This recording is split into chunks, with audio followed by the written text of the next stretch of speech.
जब अमेरिका की एंट्री होती B-2 बॉम्बर के साथ और ईरान के 3 परमाणु ठिकानों पर हमले किए जाते हैं।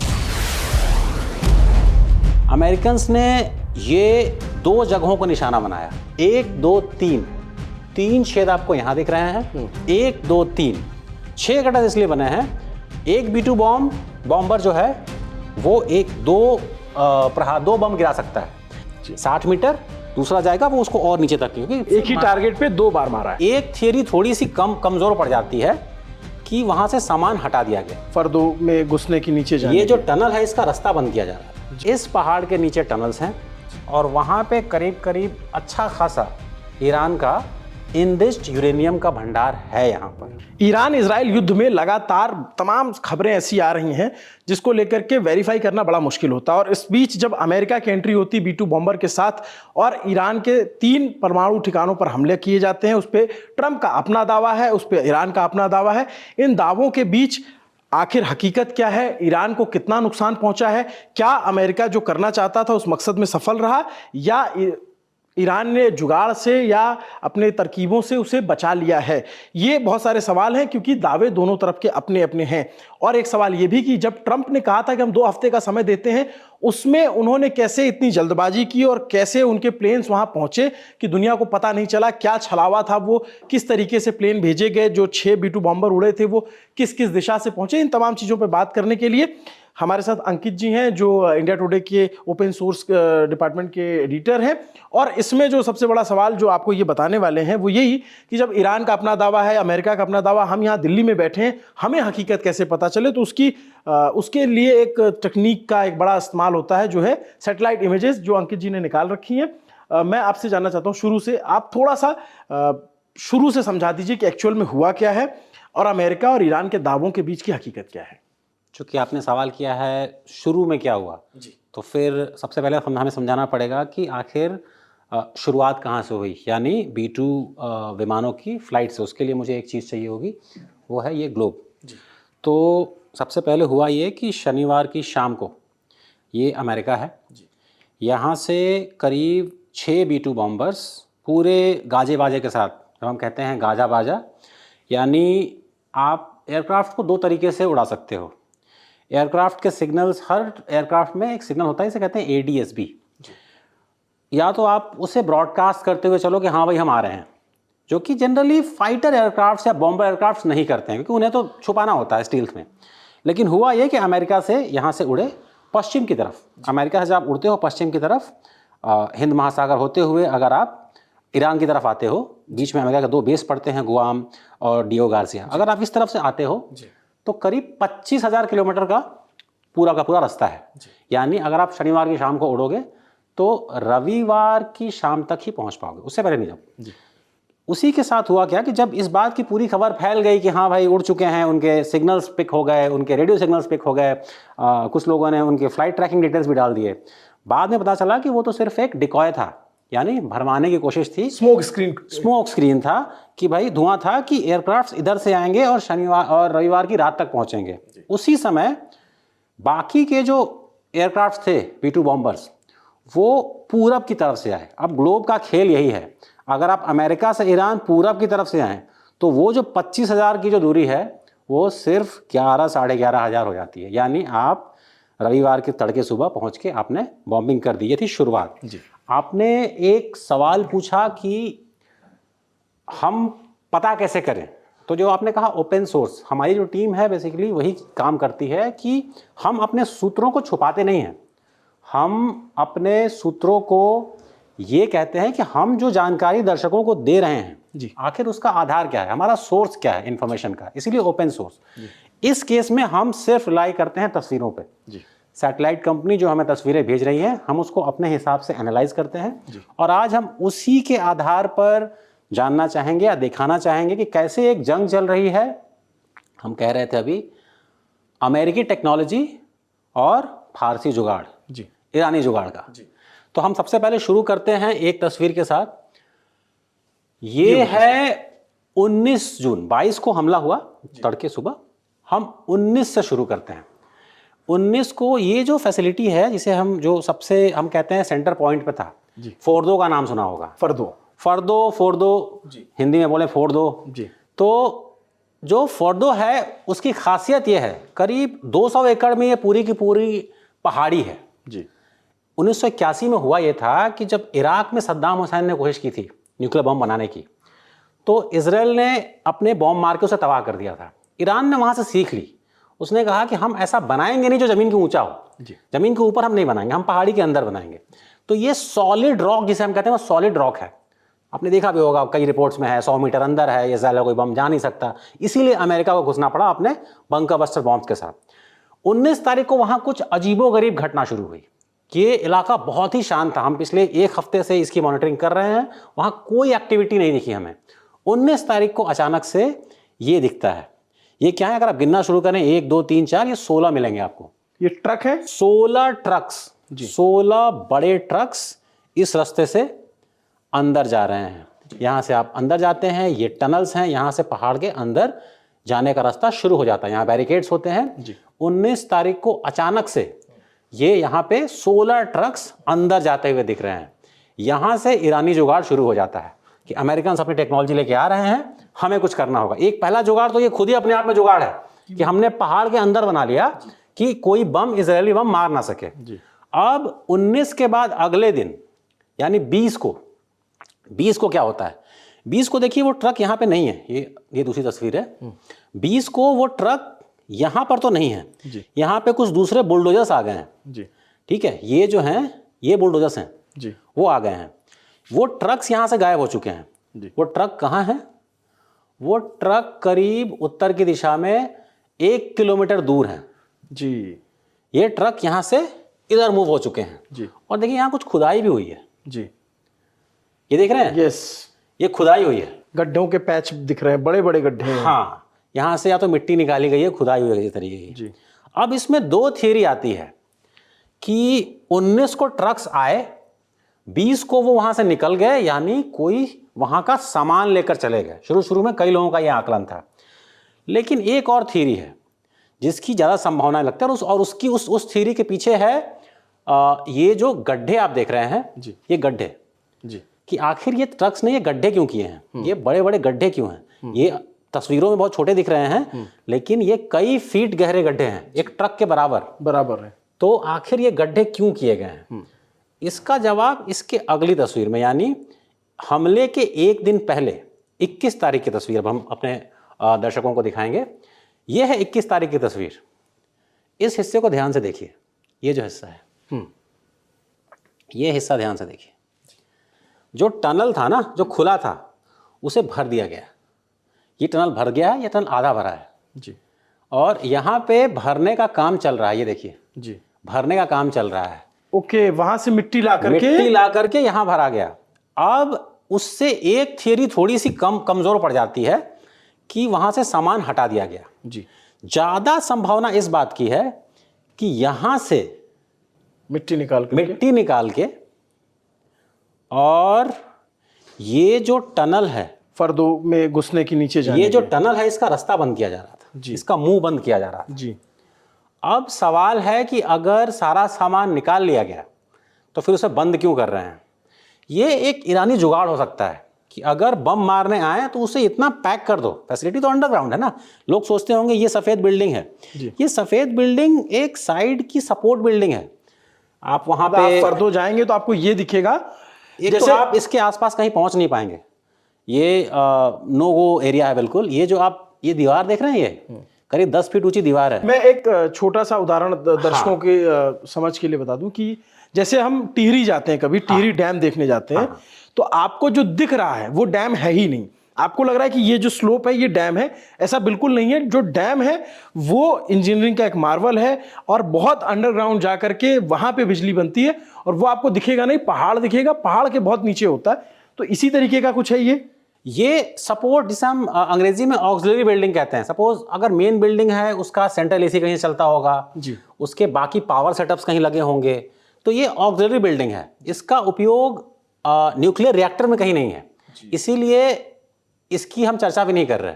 और ये आप बता रहे थे कि ये बाउंड्री है 10, ये बाउंड्री है करीब 3.5 किलोमीटर अगर आप इसकी डिस्टेंस नाप लें। और यहाँ पे मेन सिक्योरिटी, ये जो मेन सिक्योरिटी का गेट होता है ना जी, वो यहाँ पे है।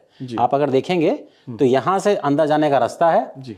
यहाँ से जाते हैं, एक टनल का रास्ता यहाँ से जाता है, मेन टनल जो है वो इस तरफ से आता है, ये मेन टनल है जिनको भर दिया गया है, जिनको हमने देखा है 20 तारीख को नहीं भरा है, 21 तारीख की तस्वीर में हम उसे दिखा पा रहे हैं कि 21 तारीख की तस्वीर में उन्हें भरा जा रहा है और कुछ को भर दिया गया है। ये देखिए 21 की तस्वीर है, यहाँ पे ये भरा जा रहा है मिट्टी और इसको भर दिया गया जी।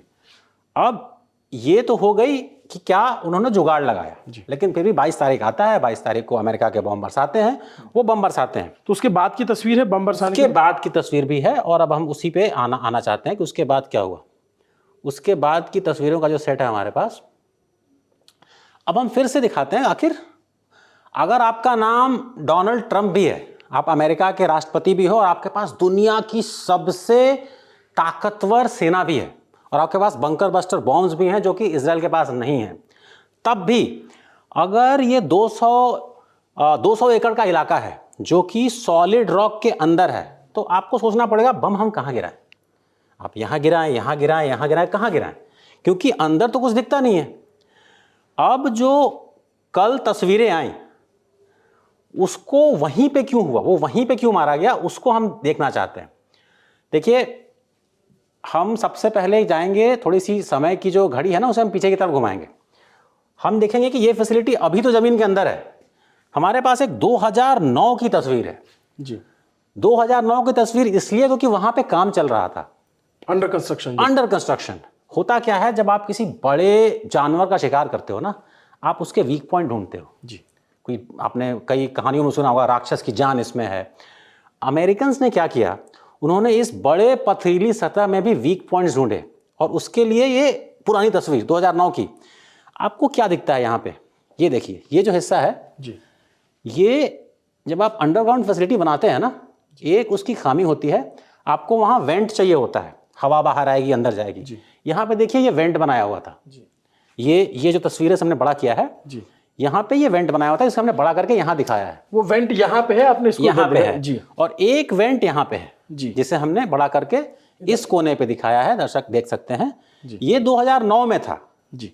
आज के दिन में, यानी हमले के पहले ये वेंट था या नहीं, ये हम देखते हैं। ये तस्वीर हमले से एक दिन पहले की है जी। एक दिन पहले यहाँ पे वो वेंट नहीं है, ढक दिया गया है। ये वेंट भी ढका हुआ है, सीमेंट से या मिट्टी से पिछले कई सालों से ये ढका हुआ है। लेकिन जब आप पहाड़ की असली शक्ल को तोड़ते हैं, छेड़खानी करते हैं, तो वो पत्थर नहीं रह जाता। आप उसे ढकते हैं, सीमेंट हो सकता है, मिट्टी हो सकता है, लेकिन वो उतना मजबूत नहीं होगा। अमेरिकन्स ने इसका फायदा उठाया। अमेरिकन्स ने ये 2 जगहों को निशाना बनाया, इन्हीं 2 जगहों को निशाना बनाया। आप देख रहे हैं ये पंखे जैसी चीज जी, ये वेंट का पंखा भी दिख रहा है आपको जी। और अगर आप इसे हम जूम करके दिखाएं, यहाँ पे ये देखें, 1 2 3 छेद आपको यहाँ दिख रहे हैं इस वेंट के पास, और इसे हमने फिर जूम करके यहाँ दिखाया है। 3 छेद इधर भी है। इसे मैं इधर लाने की कोशिश करता हूँ। 1 2 3 6 छेद, 6 B2 बॉम्बर्स गए थे इस फैसिलिटी पे, 12 बम गिराए हैं। फिर आप कहेंगे कि फिर 6 ही छेद क्यों दिख रहे हैं, 6 क्रेटर्स क्यों बने हैं? 6 क्रेटर्स इसलिए बने हैं, एक B2 बॉम्बर जो है वो 2 बम गिरा सकता है।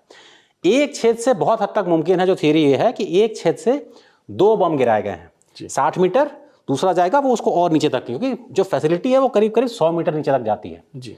तो उस हिसाब से एक छेद से टारगेट पे 2 बार मारा है। जी हाँ, तो उस हिसाब से 3 यहां 3 यहां। लेकिन इसके बाद भी आप पूछ सकते हैं कि क्या गारंटी है कि जहां पे नीचे का असली जो सामान था वहीं लगा, और वो भी 200 एकड़ में जो फैला। 200 एकड़ में, क्या गारंटी है?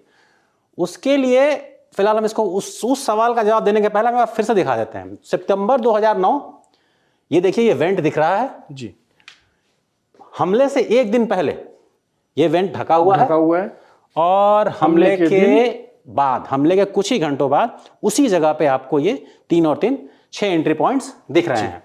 अब हम बात करते हैं कि क्या गारंटी है कि ठीक इसी के नीचे टारगेट था। ऐसा नहीं हो कि वहां तो खाली जगह हो, यहां से पत्थर हो, क्योंकि इलाका बहुत बड़ा है। उसका जवाब है इस डिजाइन में। हुआ यह था, इजरायली इंटेलिजेंस मोसाद ने एक डॉक्यूमेंट लीक किया था बहुत पहले, बहुत साल पहले, ईरान न्यूक्लियर आर्काइव्स करके। उस आर्काइव्स में एक डिज़ाइन था, उसी डिज़ाइन के आधार पे लोगों को पता चला कि इस जगह पे एक परमाणु बम बनाने की योजना चल रही है। ये जो आप लाल रंग का डिज़ाइन दे, हमने किया क्या है, हमने उस डिज़ाइन को उस मोसाद डॉक्यूमेंट से उठाया है जो कि पब्लिश हुआ था institute for science and international security में। जी, हमने उस डिज़ाइन को उठाया, उस डिज़ाइन को जो कल की सैटेलाइट पिक्चर उसके ऊपर रख दिया, हूबहू रख दिया। इसके पीछे वही सैटेलाइट की तस्वीर है, इसके ऊपर वही डिज़ाइन है जो इजराइल की तरफ से आई थी कि ईरान का ये डिज़ाइन है। अब हमने उसको ओवरले कर दिया इसके ऊपर। ये देखिए टनल का डिज़ाइन बिल्कुल यहाँ फिट बैठता है, ये मेन टनल यहाँ फिट बैठता है, जो सेकेंडरी टनल कहते हैं सर, इसका शायद रोज इस्तेमाल ना होता हो, वो यहाँ फिट बैठता है। उसके हिसाब से ये सेंट्रीफ्यूज कैस्केड्स हॉल हैं जहाँ पे आपके सेंट्रीफ्यूज रखे होते हैं। अब आप देखिए ये जो लाल डॉट्स हैं, ध्यान से देखिए, ये है अपना की ऑपरेशन एरिया। ये जो लाल डॉट्स हैं यहाँ पे आपको 3 और 3 छेद दिखे थे यहाँ, और यहाँ पे देखिए ये शाफ्ट लगा हुआ है जी, ये वेंट का, जो कि आपको तस्वीर में दिख रही है। तो इस डिज़ाइन के हिसाब से यही इलाका है जहाँ पे उनका सेंट्रीफ्यूज कैस्केड्स हॉल होगा। मैं दर्शकों के लिए थोड़ा आसानी के लिए मैं जानना चाहता हूँ, सेंट्रीफ्यूज क्या होते हैं, थोड़ा उसको भी आप बता दीजिए। देखिए पूरा का पूरा जो खेल है, हम कहें एटम बम बनाने का, वो सेंट्रीफ्यूजेस के इर्द गिर्द ही घूमता है। आप यूरेनियम को एनरिच करते हैं, आपको दरअसल में एक ऐसा मटेरियल चाहिए होता है जो आसानी से, जिसका परमाणु एटम जो है वो स्प्लिट हो जाए, टूट जाए। वो सेंट्रीफ्यूजेस के बिना नहीं होता। आप मान के चलो कि ये सब कुछ जो है ये सिर्फ दिखाने के लिए है, सब कुछ सिर्फ सपोर्ट करने के लिए है। असली जो परमाणु बम बनाने के लिए जो सामान चाहिए, जो मशीनरी चाहिए, वो सेंट्रीफ्यूजेस हैं। वो एक हॉल में रखे जाते हैं। इस डिज़ाइन के हिसाब से ऐसे 2 हॉल्स हैं यहाँ पे जी, जो यहाँ बनाए गए हैं। जी, तो अगर ये लाल डॉट्स हैं जहाँ पे हमने बॉम्ब्स को अंदर जाते हुए देखा, जी, तो इसके हिसाब से अमेरिकी B-2 बॉम्बर्स ने ठीक वहीं स्ट्राइक किया है जहाँ पे ये सेंट्रीफ्यूज हॉल है। यानी कि ये मानना अभी एक सेफ बिलीफ होगा कि अमेरिका के B-2 बॉम्बर्स ने बिल्कुल सही जगह पे स्ट्राइक किया है। 200 बेशक 200 एकड़ का पूरा इलाका हो, पहाड़ी के 100 मीटर नीचे हो, लेकिन उन्होंने टारगेट जो है बिल्कुल सही चुना है। उसमें कोई गड़बड़ नहीं है, क्योंकि ये डिज़ाइन से ही मैच करता है। हमने सैटेलाइट पिक्चर्स को ओवरले किया एक्चुअल डिज़ाइन पे, और ये बिल्कुल, अगर ये लाल डॉट यहाँ होता, यहाँ होता, यहाँ होता या यहाँ होता, तो ईरान कह सकता था कि कोई दिक्कत नहीं है। जी, एक और इसमें एंगल है, जो दूसरा लोकेशन है नतांज पे सिर्फ एक छेद देखने को मिला। ये हमले से 1 दिन पहले का है। ये जो आप हिस्सा देख रहे हैं ना जी, ये हिस्सा हमेशा ऐसा नहीं था जी, और ये जो स्पॉट्स देख रहे हैं ना ये बम के स्पॉट्स हैं, लेकिन ये अमेरिकी बॉम्ब्स के नहीं है, ये इजरायली बम है। ये इजरायली बम लगातार इजराइल लगातार गिरा रहा है, लेकिन यहाँ पे कोई बहुत नुकसान नहीं हो रहा। और उसमें भी एक बात है, इजराइल रोज इस पे बम मार रहा था और ईरान रोज उस पर मिट्टी भी डाल रहा था। ये दरअसल मिट्टी डाली हुई है इस पे, इसके ऊपर भी दिख रही है। जी हाँ, ये जो निशान है ना, ये ट्रक्स के आने जाने से बने हैं। ये हमने तो गोल घेरा लगा रखा है, ये ट्रक्स के आने से निशान बने हैं बिल्कुल। और मिट्टी का ढेर भी दिख रहा है, और मिट्टी डाली गई है जो कि इजरायली हमले के बाद जैसे दिख रहा है कि यहाँ से जैसे मिट्टी निकाली गई और इधर लाकर। अब चूंकि ये भी अंडरग्राउंड है, तो हम जानना चाहते हैं इसके नीचे क्या है। किस्मत से इसके नीचे की तस्वीर हमारे पास है 2003 की, यानी 20 साल से ज्यादा, 22 साल पुरानी तस्वीर। 22 साल पहले जब ये फैसिलिटी बन रही थी, उस समय के सैटेलाइट पिक्चर अगर किसी दर्शक को देखना है, आप गूगल अर्थ पे जाइए, हिस्टोरिकल पिक्चर ऑन कीजिए, इस जगह को ढूंढिए। 2003 में आपको ये तस्वीर ऐसी दिखेगी। 2003 में ये देखिए, वही सेंट्रीफ्यूज वाला हॉल इसी जगह पे है। तो अब देखते हैं कि क्या अमेरिका के B-2 बॉम्बर्स ने जो हमला किया कल यहाँ पे किया या वो यहाँ पे गिरा नहीं गिरा। ये है हमले का क्रेटर और ये बिल्कुल उसी जगह पे गिरा है। ये है हमले का क्रेटर और बिल्कुल वहीं पे गिरा है। तो यहां तक तो सब कुछ ठीक है, लेकिन एक कैच है, जो तीसरा सेंटर वहां पे कैच है। एक आपने सुना होगा, एक जगह और हमला हुआ है, 3 हमले हुए हैं। ये तस्वीर आपने देखी होंगी, इन्हें मैं रिपीट नहीं करना चाहता हूं। ये इस्फहान की हैं, जहां पे क्रूज मिसाइल से हमला हुआ और ये स्ट्रक्चर्स पूरे के पूरा तबाह हो गए। ये टीवी पे चल रहे हैं, हर जगह चल रहे हैं, हमने भी दिखाया है। लेकिन इसमें एक और खास बात है, ये खास बात है, ये जो इलाका है ना जी, इस्फहान का, यहाँ इजराइल ने भी बमबारी की है जी। और कल अमेरिका ने भी बमबारी की है और अच्छी खासी तबाही हुई है जी ज्यादातर बिल्डिंग्स यहाँ के तबाह हो चुके हैं। जी लेकिन ये जो इलाका है ना, जी ये यहाँ कुछ नहीं हो पाया। क्यों? पहाड़ हैं। जी अब अगर हम माने अमेरिकी रिसर्चर्स की, तो इस पहाड़ के नीचे टनल्स हैं और वहां पे करीब करीब अच्छा खासा ईरान का इनरिच्ड यूरेनियम का भंडार है यहाँ पर। और कारण क्या है पता नहीं, लेकिन यहाँ पर B2 बॉम्बर्स की कोई बमबारी अभी तक नहीं हुई है। और इजराइल के पास ऐसा कोई हथियार नहीं है जो इस पहाड़ के अंदर तक उसे क्षति पहुंचा सके। तो अभी भी ईरान और इजराइल के बीच में अगर कोई एक और ऐसा कोई पॉइंट है जहां को शायद आने वाले दिनों में कुछ ज़्यादा हो सकता है, तो हमें शंका है कि इस्फहान वो जगह है जहां को लेकर के दोबारा शायद अग्रेशन हो सकता है। हालांकि अभी भी पूरी एकदम पथरीली पहाड़ियां हैं, एकदम पथरीली पहाड़ियां। मैंने कहा ना कि 1981 के बाद से ईरान ने तय कर लिया था कि मुझे जमीन के ऊपर कुछ रखना ही नहीं है। मेरा कोई भी न्यूक्लियर प्रोग्राम का जो एसेट है वो जमीन के ऊपर नहीं होगा, मैं अंडरग्राउंड ही रखूंगा। तो ये ईरानी जुगाड़ जो कि अभी तक सफल था जब तक कि B2 बॉम्बर्स नहीं आए थे। जब B2 बॉम्बर्स आ गए तो हमने देखा कि 2 जगहों पर तो बिल्कुल सटीक निशाना रहा उनका। आपको क्रेटर दिख रहा है। आप पूछ सकते हैं कि तबाही कहाँ हुई।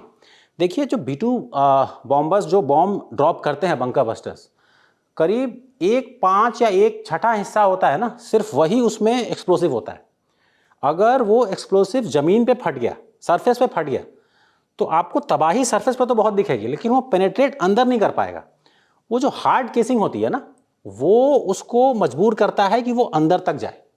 इसी वजह से वो बेशक 13,000 किलो वजन का बम है, वो जमीन से करीब करीब 60 मीटर अंदर तक जा सकता है। और अगर आपने एक के पीछे 2 बम मार दिए तो मान के चलिए कि वो 100 मीटर के अंदर तक तो चला ही जाएगा और उसकी क्षति शायद और भी ज़्यादा हो सकती है।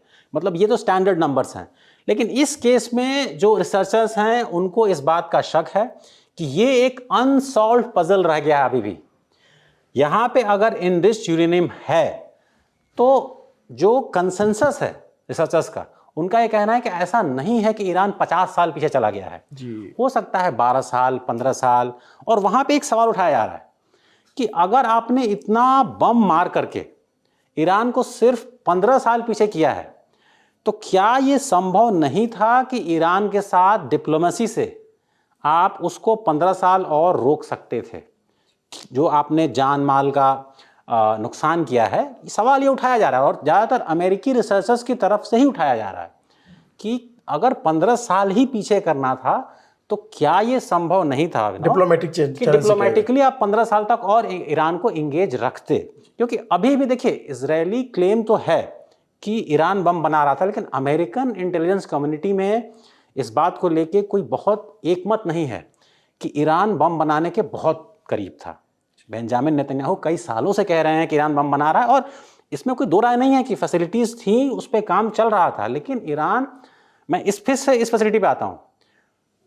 कल IAEA की एक टीम यहां जाने वाली थी इस जगह का दौरा करने के लिए, क्योंकि अभी भी ईरान कल के हमले से पहले तक वो NPT का सिग्नेटरी है, यानी जो इंटरनेशनल एटॉमिक एनर्जी कमीशन है, उसके लोग वहां जाते हैं, उनको निरीक्षण करने की इजाजत है।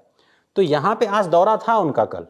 मैं दर्शकों की जानकारी के लिए बता दूं कि NPT पे जो भी जिन देशों ने हस्ताक्षर किए हैं, उनको ये इस बात की शर्त माननी होती है कि वो परमाणु बम नहीं बनाएंगे। भारत उस पर शर्त नहीं करता, वो दूसरा, भारत ने उस पर साइन नहीं किया है, वो दूसरा मसला है, उस पर बाद में आएंगे। जी, आप बताइए। तो मैं ये कह रहा था कि कल अगर यहाँ पे उनका दौरा होने वाला था तो शायद इस बात की जानकारी भी मिल सकती थी कि क्या सच में यहाँ पे ईरानियन जो इनरिच्ड यूरेनियम है, मानी जो प्रोसेस यूरेनियम है, जो एटम बम के इस्तेमाल में के बनने में इस्तेमाल हो सकते हैं, वो यहाँ रखे हैं या नहीं रखे हैं। लेकिन फिर हम उस तस्वीर पे आ सकते हैं कि जो ट्रक्स आने शुरू हुए, ट्रक्स जाने शुरू हुए, और इस फैसिलिटी पे भी पिछले कुछ दिनों पहले ट्रक्स देखे गए थे, अच्छे खासे ट्रक देखे गए थे इसी फैसिलिटी पे। तो असली जो सवाल था, आपका जो पहला सवाल था कि 2 हफ्ते की मियाद 2 दिन में कैसे बदल गई, देखिए इसके 2 उत्तर हैं। अमेरिका का ये कहना है, अमेरिकी सरकार का ये कहना है कि इसलिए बदल गई क्योंकि डोनाल्ड ट्रंप शुरू से ही हमला करना चाहते थे और उन्होंने चकमा देने के लिए 2 हफ्ते का टाइम दे दिया था। हालांकि एक न्यूयॉर्क टाइम्स में एक स्टोरी छपी है, उसमें कहना है कि डोनाल्ड ट्रंप का पसंदीदा जो समय की मियाद है वो 2 हफ्ते है। उनसे कुछ ही पूछो वो 2 हफ्ते ही बोलते हैं। अच्छा, ये कब होगा, 2 हफ्ते में होगा, वो कब होगा, पुतिन कब मानेंगे, 2 हफ्ते में मान जाएंगे। अच्छा। तो लेकिन जो दूसरा एंगल है उसमें कि इन जगहों पे जो एक्टिविटीज बढ़ गई, ट्रक्स के आने की जाने की, तो सवाल उठता है कि कब तक आप इस बात को अलाउ करेंगे। अगर आपको बम मारना भी है और अगर वो जो भी सामान है वो अगर एक जगह से दूसरी जगह मूव हो जाता है तो फिर बम मारने का फायदा क्या है। तो इसमें दोनों ही चीजें संभव है, दोनों परिस्थितियां संभव हैं। फिलहाल जो हमने दिखाया, जो हम कहें इंडिपेंडेंट सबूत हमारे पास है, उसके आधार पे बंकर बस्टर्स बम 2 जगहों पे बिल्कुल सही निशाने पे लगे हैं।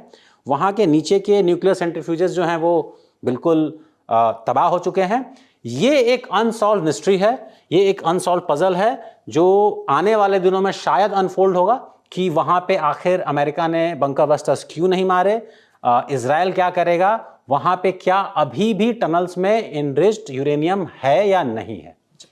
तो ये एक बहुत अच्छे तरीके से अंकित जी ने समझाया, जो कि हम जैसे पत्रकारों को और हम भी जो एक तरीके से स्टूडेंट होते हैं उनको भी समझ में आने में आसानी हुई। उम्मीद करते हैं कि आपको इस नक्शे के ज़रिए और ये तमाम ग्राफिक्स के ज़रिए जो इन्होंने पुरानी तस्वीरें दिखाई और अब की तस्वीरों से जो तुलनात्मक दिखाया उससे आपको काफ़ी कुछ समझ में आया होगा। और भी कोई आपके मन में सवाल हो या फिर आपको ये जानकारी कैसी लगी, कमेंट करके ज़रूर बताइए। नमस्ते, अभिनव पांडे नाम है मेरा। देखते रहिए दी ललन टॉप। शुक्रिया।